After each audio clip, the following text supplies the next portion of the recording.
दोस्तों आज की इस वीडियो में हम लोग बात करने वाले हैं इलेक्ट्रॉन बिंदु संरचना के बारे में।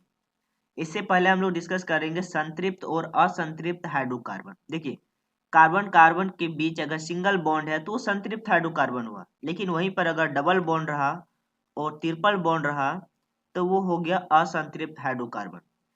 सिंगल बॉन्ड को का जो सफिक्स और प्रेफिक्स जो होता है वो इथ और ए एन ई लगता है, ठीक है। लेकिन डबल बॉन्ड में ई एन ई और ट्रिपल बॉन्ड में वाई एन ई होता है, वाई एन ई, ठीक है। ट्रिपल बॉन्ड में वाई एन ई लगेगा।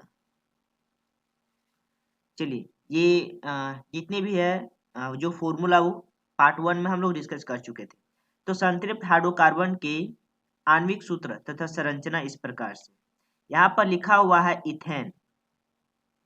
इथेन का फॉर्मूला क्या है? C2H6। अगर ANE आ जाए तो इसका नॉर्मली फॉर्मूला हो जाएगा CnH2n+2। ये जितने भी फॉर्मूला हम लोग पार्ट 1 में डिस्कस किए हुए थे। ये इसका डॉट स्ट्रक्चर है C2 और H है 6, 1 2 3 4 5 और 6। सब में डबल डबल बॉन्ड है ताकि एक दूसरे को बैलेंस करे। दो डॉट एक बॉन्ड का निर्माण करता है। C का एटॉमिक नंबर 6 होता है तो इसका इलेक्ट्रॉनिक विन्यास हो जाएगा 2 और 4। आउटर मोस्ट ऑर्बिट 4 है, 4 इलेक्ट्रॉन है आउटर मोस्ट ऑर्बिट में। तो हर एक एलिमेंट चाहता है कि हम बैलेंस हो जाए और आउटर मोस्ट ऑर्बिट में या फिर 2 या फिर 8 या फिर 18 इतना इलेक्ट्रॉन आ जाए। तो ये 4 को 8 बनाने के लिए ये क्या करेगा कार्बन, कि हर एक एलिमेंट से एक एक इलेक्ट्रॉन को कैरी लेगा और अपने आप को 8 इलेक्ट्रॉन में कंप्लीट करेगा, ठीक है। इसीलिए हर एक कार्बन या फिर हाइड्रोजन के साथ अपने इलेक्ट्रॉन को साझा करता है, या फिर क्लोरीन, ब्रोमीन या फिर मिथाइल, इन सब के साथ अपने इलेक्ट्रॉन्स को साझा करके अपने आउटर मोस्ट ऑर्बिट को 8 बनाने की कोशिश करता है। और यहाँ पर जो आप लोगों को पिक्चर दिख रहा है यही हाल है कि ये लोग जो है 8 ऑर्बिट, अपने आउटर मोस्ट ऑर्बिट में 8 इलेक्ट्रॉन्स लाने के लिए एक दूसरे के साथ अपने इलेक्ट्रॉन्स को साझा करता है। चलिए आगे हम लोग डिस्कस कर लेते हैं। देखिए, यहाँ पर है आपका हाइड्रोकार्बन के नाम, आणविक सूत्र और संरचनात्मक सूत्र। जैसे कि मिथेन, मिथ सिंगल कार्बन को बोलेंगे, इथ डबल कार्बन को बोलेंगे। और जैसे कि ए एन ई है, METHANE, तो ANE सब में लगेगा क्योंकि हर एक कार्बन के बीच सिंगल बॉन्ड है। जैसे कि यहाँ पर है इथेन, तो C2N6 इसका ये फॉर्मूला रहा। नेक्स्ट देखा जाए तो प्रोपेन और ब्यूटेन। प्रोपेन, प्रोप का मतलब 3 कार्बन और हाइड्रोजन इसका 8 हो जाएगा। फॉर्मूला है CnH2n+2। मतलब कि जितना n नंबर में रहेगा, H का जो इलेक्ट्रॉन्स रहेगा इनके दोगुने से 2 ज्यादा रहेगा। जैसे कि 3 है, 3 दूनी 6 और 2 8। क्लियर है। ब्यूटेन C4H10 इसका ये स्ट्रक्चर है। ब्यूटेन, ब्यूट का मतलब होता है कार्बन 4, प्रोप का मतलब होता है कार्बन 3, इथ का मतलब होता है कार्बन 2। उसी प्रकार से पेंट का मतलब हो गया कार्बन 5। पेंट का मतलब हो गया कार्बन 5। कार्बन 5 तो हाइड्रोजन क्या हो जाएगा? 5 गुना 2 प्लस 2, 10 2 12। यहीं पे लिखा हुआ है हाइड्रोजन 12। 12 इसीलिए ताकि हर एक कार्बन में 4 इलेक्ट्रॉन्स चाहिए और 4 बॉन्डिंग करेगा, इसीलिए वो हर एक कार्बन 4 बॉन्ड का निर्माण करता है ताकि वो 4 इलेक्ट्रॉन्स को साझा करके अपने आउटर मोस्ट ऑर्बिट में 8 इलेक्ट्रॉन्स कर पाए। इलेक्ट्रॉन्स बिंदु संरचना, जैसे कि इथीन। देखिए, इथीन और इथाइन या फिर एल्किन और एल्काइन। क्लियर है। तो एल्किन, एल्किन इथीन और एल्किन इथाइन। तो अगर इथीन, इथ का मतलब होता है डबल कार्बन, और इन अगर आ जाए यानी कि सॉरी, इथ का मतलब होता है डबल कार्बन और इन अगर आ जाए इसका मतलब है कि डबल बॉन्ड होगा कार्बन कार्बन के बीच। और आइन अगर आ जाए इथाइन तो डबल कार्बन के बीच ट्रिपल बॉन्ड होगा। बैलेंस करने के लिए इधर एक हाइड्रोजन लगा दिया जाए और यहाँ पर एक हाइड्रोजन, ताकि कार्बन के पास 4 बॉन्ड हो जाए। यहाँ भी बैलेंस करने के लिए 2 हाइड्रोजन इधर ऊपर नीचे और इधर भी 2 हाइड्रोजन, ताकि कार्बन के पास 4 बॉन्ड हो जाए। इसका ये डॉट स्ट्रक्चर रहा। नीचे इसका फॉर्मूला और स्ट्रक्चर भी दिया होगा। देखिए जैसे कि यहाँ पे है स्ट्रक्चर, हर एक कार्बन का पास 4 बॉन्ड होगा, 2 3 4। इनके पास भी 2 3 4। यहाँ भी देखा जाए तो इस कार्बन के पास 4 का बॉन्ड रहेगा, एक और इधर 3 3 एक 4। इस कार्बन का भी ये 3 रहा और एक ये रहा 4। तो हर एक कार्बन के पास 4 बॉन्ड होता है। क्लियर है? चलिए नेक्स्ट देख लेते हैं। अब एल्कीन का आणविक सूत्र, एल्कीन में ई एन ई लगता है। ई एन ई का मतलब होता है कार्बन के बीच डबल बॉन्ड होता है, हर एक कार्बन के बीच इसमें डबल बॉन्ड होगा। इत का मतलब होता है डबल कार्बन और इन का मतलब होता है डबल बॉन्ड, मतलब double carbon double bond. Prop का मतलब होता है 3 कार्बन और किसी 2 कार्बन के बीच डबल बॉन्ड होगा। क्लियर है? ये इसका स्ट्रक्चर रहा। उसी प्रकार से नीचे है ब्यूटीन। ब्यूटीन का ये फॉर्मूला और फिर ये रहा स्ट्रक्चर। ब्यूटीन का हम लोग इस प्रकार से भी लिख सकते हैं। ब्यूट का मतलब होता है 4 कार्बन, जिसमें से यहाँ पे डबल बॉन्ड हो जाएगा। अब इस सब को बैलेंस करने के लिए सब में 4 बॉन्ड करना, हर एक कार्बन में 4 बॉन्ड होगा, हर एक कार्बन में 4 बॉन्ड। ठीक है? देखिए यहाँ पर नीचे बॉन्ड नहीं दिए, क्योंकि अगर यहाँ पे बॉन्ड दे देते हैं तो 5 बॉन्ड हो जाता है इस कार्बन के बीच। ठीक है? इसीलिए सिर्फ ऊपर में ही एक बॉन्ड दिए। चलिए यहाँ पे 4 बॉन्ड और यहाँ पर भी 4 बॉन्ड हो जाएगा, और जितने भी बाकी बचा सब में हाइड्रोजन को कनेक्ट करेंगे। तो इस प्रकार से भी ब्यूटीन का स्ट्रक्चर हो सकता है। नेक्स्ट अगर देखा जाए, अब इथाइन। एल्काइन में पहले आता है इथाइन, मतलब कि EATHYNE। जब कभी भी YNE आ जाए यानी कि किसी 2 कार्बन के बीच ट्रिपल बॉन्ड होगा। क्लियर है? इथाइन मतलब कि C2 और C2 के बीच ट्रिपल बॉन्ड। प्रोप का मतलब होता है 3 कार्बन, ब्यूट का मतलब होता है 4 कार्बन, जैसे कि 1 2 3 4, और किसी 2 कार्बन के बीच ट्रिपल बॉन्ड होगा। बाद बाकी को बैलेंस कर किया गया है। क्लियर है? अब बात कर लेते हैं संरचना के आधार पर हाइड्रोकार्बन। ये रहा आपका सीधी श्रृंखला। और जैसे कि प्रोपेन, प्रोप का मतलब होता है कार्बन 3, और ANE का मतलब होता है कार्बन कार्बन के बीच सिंगल बॉन्ड। प्रोपेन 3 कार्बन और हर एक कार्बन के बीच सिंगल बॉन्ड है। ठीक है? तो प्रोपेन जो हो गया इसका IUPAC नेम है, और ये रहा इसका स्ट्रक्चर, ये रहा इसका फॉर्मूला। उसके बाद अगर देखा जाए शाखित श्रृंखला कुछ इस प्रकार से होता है, जिसमें शाखाएं निकला हुआ रहता है। क्लियर है? शाखा निकला हुआ रहता है। और याद रहे, कभी भी इस प्रकार से कोई भी स्ट्रक्चर आ जाए, इसको हम लोग मिथाइल बोलेंगे। CH3 को मिथाइल बोला जाता है। और इसी से IUPAC नेम को भी, IUPAC नेम में भी इसी प्रकार से नाम दिया जाता है। देखिए पेंटेन का संरचना, तो पेंटेन, ठीक है, पेंट का मतलब होता है कार्बन 5, और ANE का मतलब होता है कार्बन कार्बन के बीच सिंगल बॉन्ड। तो 1 2 3 4 5, 5 कार्बन है और हर एक कार्बन में सिंगल सिंगल बॉन्ड है, और इस प्रकार से ये स्ट्रक्चर जो है वो तैयार हुआ है। वहीं पर अगर देखा जाए, देखिए पेंटेन ये है एन पेंटेन, और आइसोपेंटेन में क्या किया गया है? आइसोपेंटेन में 1 2 3 4 5, इसमें भी 5 कार्बन है, इसमें भी 5 कार्बन। फॉर्मूला दोनों का बराबर है, लेकिन दोनों का IUPAC नेम जो है वो अलग अलग होगा। IUPAC नेम बदल जाएगा। अब देखिए IUPAC नेम किस प्रकार से बदलेगा उस चीज को समझाते हैं। जैसे कि बात किया जाए इस वाले स्ट्रक्चर का IUPAC नेम, तो इसमें देखा जाए पेंट है, ठीक है ना, और सिंगल बॉन्ड है तो पेंटेन हो जाएगा। लेकिन यहाँ पे देखा जाए तो ये हो जाएगा आपका 1 2 3 4, इसका IUPAC नेम 4 है तो ब्यूट हो जाएगा। 4 कार्बन है तो ब्यूट हो जाएगा, सिंगल सिंगल बॉन्ड है तो ब्यूटेन हो जाएगा। और यहाँ पर जो है एक मिथाइल है, तो 1 2 1 2, 2 नंबर में मिथाइल है तो 2 हो जाएगा THYLE, 2 मिथाइल ब्यूटेन। ठीक है? इसको यहाँ लिखते हैं 2 मिथाइल ब्यूटेन, BUTANE। ठीक है? यहाँ पे ई नहीं लगेगा। 2 मिथाइल ब्यूटेन इसका IUPAC नेम हो जाएगा। नेक्स्ट देख लेते हैं।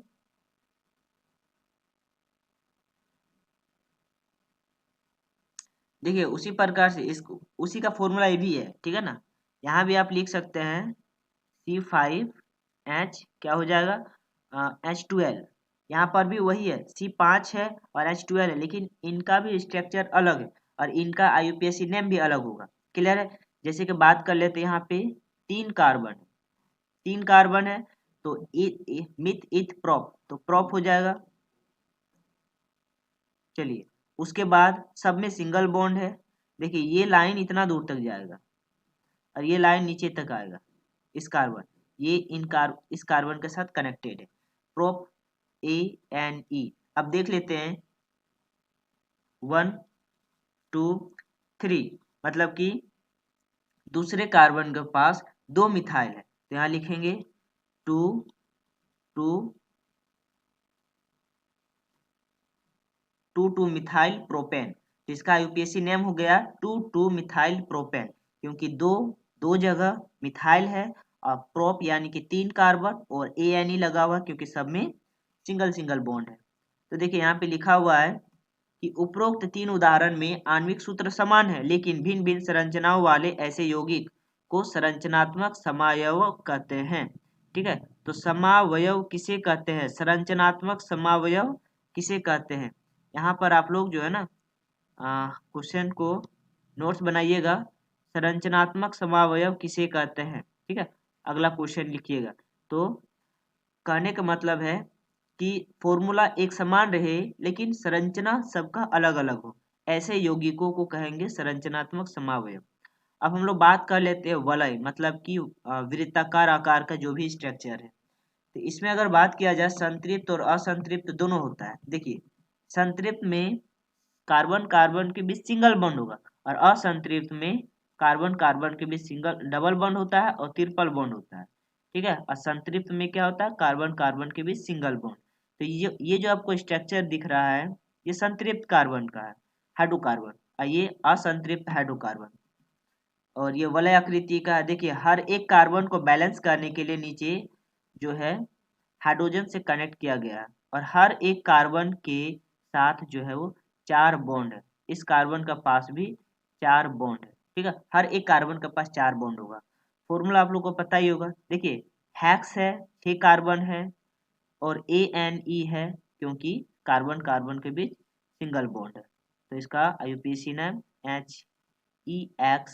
HEXANE, hexane.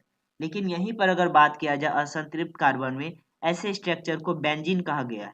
ठीक है, जिसमें C6H6, फॉर्मूला इंपॉर्टेंट है, फॉर्मूला को याद रखिएगा बेंजीन का, और ये जो स्ट्रक्चर है इनको भी याद रखिएगा। देखिए बेंजीन कोई कुछ इस प्रकार से भी बना देता है। ठीक है, एक स्ट्रक्चर यहाँ, एक यहाँ पर और एक यहाँ पर। ठीक है, कभी कभी ऐसे भी लिखा जाता है बेंजीन को और यहाँ पर गोल बना दिया जाता है। तो बेंजीन, इन तीनों को बेंजीन ही कहेंगे और फॉर्मूला रहा C6H6। नेक्स्ट है आपका प्रकार्यात्मक समूह। देखिए हाइड्रोकार्बन जो है श्रृंखला में यह तत्व एक या अधिक हाइड्रोकार्बन को इस प्रकार व्यवस्थित करते हैं कि कार्बन की संयोजकता संतुष्ट रहती है। ऐसे तत्वों को विषम परमाणु कहते हैं। तो यहाँ पे अगला क्वेश्चन हो जाएगा कि विषम परमाणु किसे कहते हैं। चलिए नेक्स्ट है आपका कि यह विषम परमाणु या विभिन्न परमाणुओं का समूह जो कार्बन यौगिकों को अभिक्रियाशील तथा विशिष्ट गुण प्रदान करता है उसे कहते हैं प्रकार्यात्मक समूह। तो अगला क्वेश्चन यहाँ पर है कि प्रकार्यात्मक समूह किसे कहते हैं। ये सब का सब इंटरनल क्वेश्चन है और नोट्स में काम आएगा ये सब। देखिए नेक्स्ट है विषम परमाणु, कार्यात्मक समूह और प्रकार्यात्मक समूह के सूत्र। इसको यहाँ पे अच्छी प्रकार से डिस्कस कर लेते हैं। विषम परमाणु में क्लोरीन और ब्रोमीन, देखो अगर क्लोरीन ब्रोमीन प्रकार्यात्मक समूह में आ जाए तो क्लोरीन को क्लोरो समूह कहेंगे और ब्रोमीन को ब्रोमो। ये सब का सब हेलोजन ग्रुप के अंदर में आता है। ठीक है, चलिए नेक्स्ट बात कर लेते हैं, जैसे कि क्लोरीन, ब्रोमीन और आयोडीन। क्लोरीन को क्लोरो ग्रुप, ब्रोमीन को ब्रोमो ग्रुप और आयोडीन को आयोडो ग्रुप कहेंगे। क्लियर है। तो और दूसरा बात है नंबर 1 में ऑक्सीजन। देखिए नंबर 1 में अगर एल्कोहल आया तो हमेशा OH का फॉर्मूला बनाएगा। एल्कोहल OL से डिनोट करते हैं। एल्डिहाइड तो COH, COH इस प्रकार से कनेक्ट होगा। क्लियर है। मान लिया जाए कि कार्बन है, 3 कार्बन है, यहाँ पे COH आ जाए तो ये हो गया आपका एल्डिहाइड ग्रुप। क्लियर है। सब में कार्बन कार्बन को बैलेंस करने के लिए हाइड्रोजन के साथ कनेक्ट करेंगे। कीटोन ग्रुप किस प्रकार से होता है, C और O के बीच डबल बॉन्ड होता है।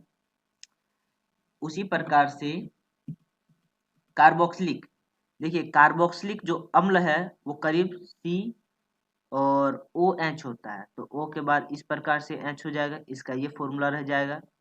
अच्छा नेक्स्ट है, देखिए यहाँ पर ऑक्सीजन जो है ना, ऑक्सीजन के पास 2 ही बॉन्ड होता है, इसीलिए यहाँ पे एक बॉन्ड नहीं होगा, इस प्रकार से स्ट्रक्चर होगा COH, ऐसे लिख सकते हैं। और यहाँ से एक कनेक्ट होगा। नेक्स्ट एल्कीन समूह में कुछ इस प्रकार से होता है, और एल्काइन में C ट्रिपल बॉन्ड, मतलब डबल कार्बन के बीच ट्रिपल बॉन्ड होगा। अब हम लोग आगे डिस्कस कर लेते हैं कि समजातीय श्रेणी और असमजातीय श्रेणी के बारे में। ठीक है, तो समजातीय श्रेणी किसको कहेंगे और असमजातीय श्रेणी किसको कहेंगे, इन सब के बारे में डिस्कस कर लेते हैं। देखिए जैसे कि यहाँ पर है समजातीय श्रेणी, तो यौगिकों की वह श्रृंखला जिसमें कार्बन श्रृंखला में स्थित हाइड्रोजन एक ही प्रकार के प्रकार्यात्मक समूह द्वारा प्रतिस्थापित होता है। ठीक है, क्या बोल रहा है, एक ही प्रकार के प्रकार्यात्मक समूह द्वारा प्रतिस्थापित होता है। जैसे कि एल्कोहल, तो सबके लास्ट में देखिए OH है। ठीक है, और ये एल्कोहल का symbol CH3OH, C2H5OH, C3H7OH, C4H9OH। ठीक है, तो सब में OH इसमें इंक्लूड है। समान गुणसूत्र, जैसे कि समजातीय श्रेणी के उत्तरोत्तर सदस्यों में CH2 का अंतर तथा 14 म्यू द्रव्यमान इकाई का अंतर होता है, ये मस्ट इंपॉर्टेंट है। और दूसरा क्या है कि समान रासायनिक गुणधर्म तथा अणु द्रव्यमान बढ़ने से भौतिक गुणधर्म में भिन्नता आती है। यहाँ से भी क्वेश्चन पूछ सकता है या फिर ऑब्जेक्टिव क्वेश्चन के तौर पर लिखा जा सकता है। आगे हम लोग डिस्कस करेंगे कार्बन यौगिकों की नाम पद्धति। कार्बन यौगिकों की नाम पद्धति, तो यौगिक में कार्बन परमाणुओं की संख्या ज्ञात करना है और फिर प्रकार्यात्मक समूह को पूर्वसंलग्न या पूर्वलग्न या अनुलग्न के साथ दर्शाना है। ठीक है, तो देखिए जैसे कि हेलोजन है, एक एक फॉर्मूला एक एक एग्जांपल को देख लेते हैं। हेलोजन ग्रुप, तो ये क्या होता है, क्लोरो ब्रोमो और आयोडो ग्रुप होता है। ठीक है, पूर्व संलग्न और अनुसंलग्न उदाहरण के साथ हम लोग को समझना है। अगर हम बात कर लेते हैं प्रोमो ग्रुप में, क्लोरो ग्रुप में, तो क्लोरीन सिर्फ अटैचमेंट होता है, ये हो गया क्लोरोप्रोपेन। प्रोपेन मतलब प्रोप का मतलब होता है 3 कार्बन, ANE का मतलब होता है कार्बन कार्बन के बीच सिंगल बॉन्ड, और क्लोरो की मतलब होता है कि क्लोरीन उसमें अटैच्ड है। क्लियर है, और इस प्रकार से ये स्ट्रक्चर तैयार हुआ है क्लोरोप्रोपेन का। अब आगे देख लेते हैं, ब्रोमोप्रोपेन में बस इसी प्रकार से हो जाएगा, सिर्फ ब्रोमीन आपका कनेक्ट हो जाएगा, और आयोडीन में सिर्फ आई जो है कनेक्ट हो जाएगा। दूसरे नंबर में है आपका एल्कोहल, सिर्फ OL कनेक्ट होगा। तो ये आपका जैसे कि 3 कार्बन है तो प्रो हो जाएगा। ठीक है, और कार्बन कार्बन के बीच सिंगल बॉन्ड है तो प्रोपे PRO प्रोप हो जाएगा, 3 कार्बन ANE। ठीक है ना, प्रोपेन N हो जाएगा कार्बन कार्बन के बीच सिंगल बॉन्ड के लिए। और देखिए OH है तो ये अल्कोहल का है, अल्कोहल में OL आ जाता, प्रोपेनल। ठीक है, PROPANE की जगह पर A और L लग जाता है। ठीक है, प्रोपेनल इसका IUPAC नेम हो गया। प्रोपेनल कैसे आया आप लोग को पता ही होगा, प्रोप मतलब कि 3 कार्बन, ANE मतलब कार्बन कार्बन के बीच सिंगल बॉन्ड, और फिर अल मतलब अल्कोहल, तो अल में ई को हटा करके ए उसकी जगह पर रिप्लेसमेंट हो जाता है, क्लियरली बन जाता है प्रोपेनल। क्लियर है, प्रोपेनल। उसी प्रकार से एल्डिहाइड में एल लग जाता है, ठीक है, यहाँ पे ओ एल होगा, सॉरी यहाँ पे प्रोपेनॉल होगा ओ एल। देखिए प्रोपे एन ओ एल, प्रोपेनल।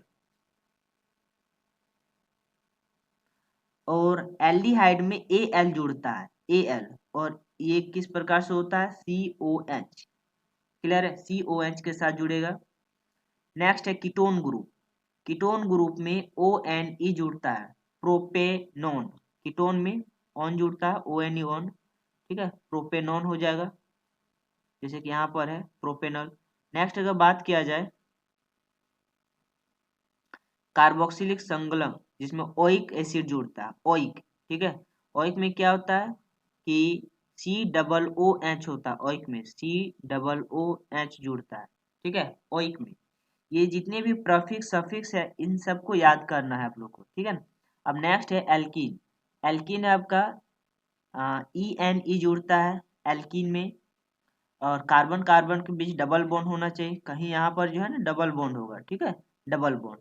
और एल्काइन में ट्रिपल बॉन्ड जो कि दिया हुआ है।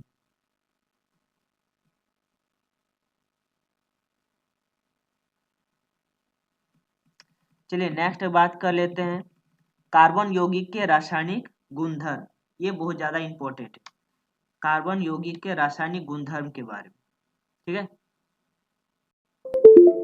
देखिए कार्बन यौगिक के रासायनिक गुणधर्म के बारे में अगर देखा जाए तो ये आपका है, पहला है दहन, ठीक है। तो दहन में क्या होता है कि CH4 प्लस O2, इनको दहन करेंगे तो कार्बन डाइऑक्साइड, पानी, ऊष्मा और फिर प्रकाश आएगा, ठीक है। नेक्स्ट अगर बात किया जाए, ये इंपॉर्टेंट है, कार्बन तथा उसके यौगिक ईंधन के रूप में इस्तेमाल किए जाते हैं क्योंकि दहन पर प्रचुर मात्रा में ऊष्मा और प्रकाश मुक्त करते हैं। क्लियर है। संतृप्त हाइड्रोकार्बन वायु की उपस्थिति में जलने पर नीली स्वच्छ ज्वाला उत्पन्न करते हैं। और नेक्स्ट क्या है, असंतृप्त हाइड्रोकार्बन दहन करने पर धुएं वाली पीली ज्वाला उत्पन्न करते हैं। यहाँ से क्वेश्चन आ सकता है कि पीली ज्वाला किसको दहन करने से उत्पन्न होता है, तो असंतृप्त हाइड्रोकार्बन, क्योंकि असंतृप्त हाइड्रोकार्बन हाइड्रोकार्बन में कार्बन की प्रतिशत मात्रा संतृप्त हाइड्रोकार्बन से अधिक होती है और वायु की उपस्थिति में कार्बन का पूर्ण उपचयन नहीं हो पाता है। चलिए नेक्स्ट है, दहन के बाद है ऑक्सीकरण। तो ऑक्सीकरण क्या होता है, देखिए ऑक्सीकरण है कि क्षारीय पोटेशियम पर मैग्नेट, क्या है, क्षारीय पोटेशियम पर मैग्नेट, इसका फॉर्मूला होता है KMnO4, या अम्लीय पोटेशियम डाइक्रोमेट, ठीक है, इसका फॉर्मूला है यहाँ पर K2CrO7 की उपस्थिति में एल्कोहल कार्बोक्सिलिक अम्ल में परिवर्तित होते हैं, ठीक है।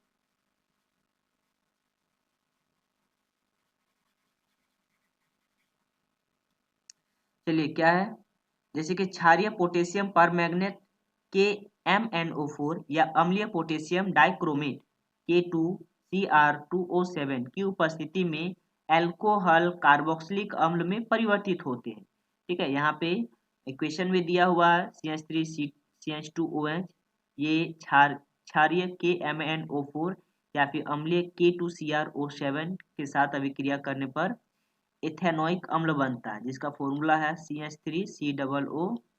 क्लियर है। नेक्स्ट है तीसरा स्टेप यहाँ पर है संकलन अभिक्रिया।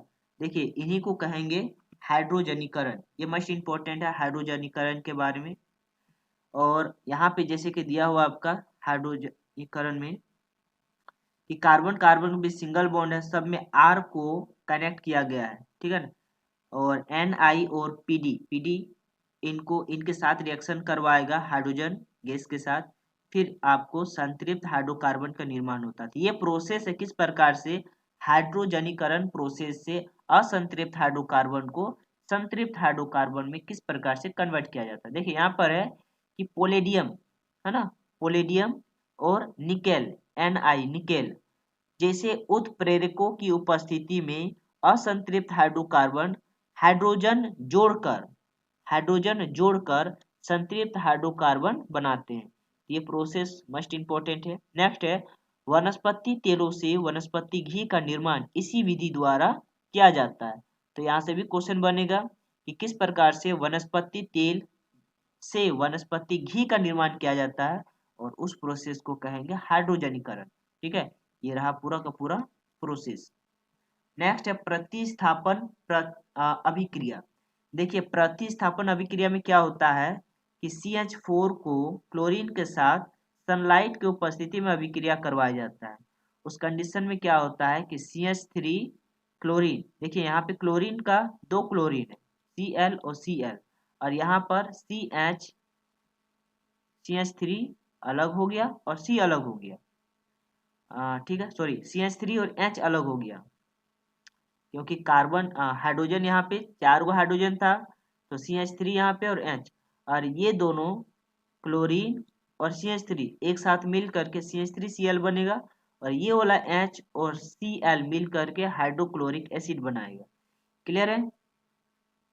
और इनको बोलेंगे प्रतिस्थापन अभिक्रिया, जो कि एक दूसरे के साथ क्या हो रहा, प्रतिस्थापित होकर के नया एक प्रोडक्ट का निर्माण करता है। कुछ महत्वपूर्ण कार्बन यौगिक जैसे एथेनॉल और एथेनोइक अम्ल।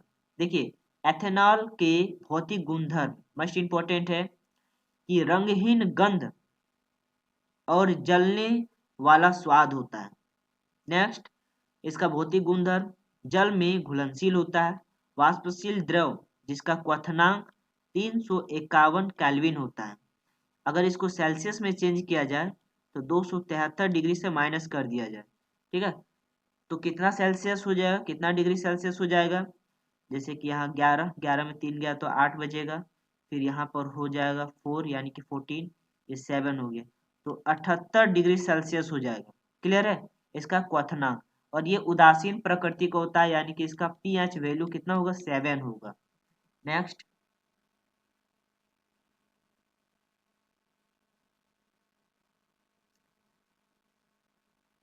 देखिए अब बात कर लेते हैं रासायनिक गुणधर्म। ठीक है, रासायनिक गुणधर्म इंपॉर्टेंट है। सोडियम के साथ अभिक्रिया, तो इनका रासायनिक गुणधर्म, अगर ये सोडियम के साथ अभिक्रिया करता है तो बनता है सोडियम एथॉक्साइड, और फिर हाइड्रोजन गैस मुक्त करता है। हाइड्रोजन गैस का उत्पत्ति से एथेनॉल की जांच इस अभिक्रिया द्वारा की जाती है। क्लियर है? तो एथेनॉल की जांच किया जाता है, इसमें हाइड्रोजन गैस की मुक्ति होता है। निर्जलीकरण किस प्रकार से होता है, देखिए निर्जलीकरण, तो CH3CH2OH में अगर उत्प्रेरक के रूप में अगर H2SO4 मिलाएंगे तो CH2 डबल बॉन्ड CH2 अलग होता है, जिसको इथीन कहेंगे, और फिर पानी अलग बनेगा। निर्जलीकरण का मतलब होता है कि पानी को क्लियरली बाहर निकालना। चलिए, तो आज के लिए इतना ही, मिलते हैं नेक्स्ट क्लास। Thank you.